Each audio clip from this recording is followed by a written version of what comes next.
ஐயையோ!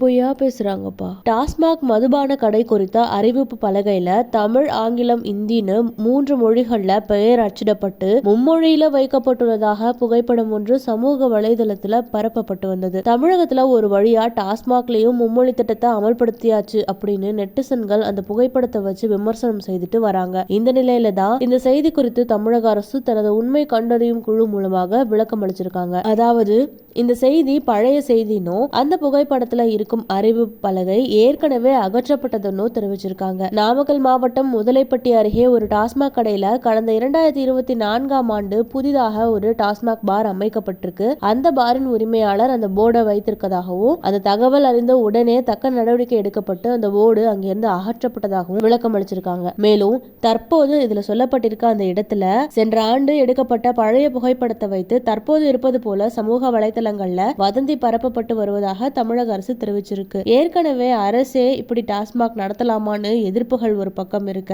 தமிழக அரசும் அதை நான் தான் நடத்துவேன்னு அடம் பிடிக்கிறாங்க. அதுலயும் இப்படி வேண்டான்னு சொல்ற மும்மொழி கொள்கையை திணிச்சிருக்குன்னு எப்படியாவது அரசு நிர்வாகத்துல இருக்கிற தேவையில்லாத சரக்கை இப்படி கண்டுபிடிச்சு பொருளையை கிளப்பிட்டு வராங்க நம்ம நெட்டிசன்கள்.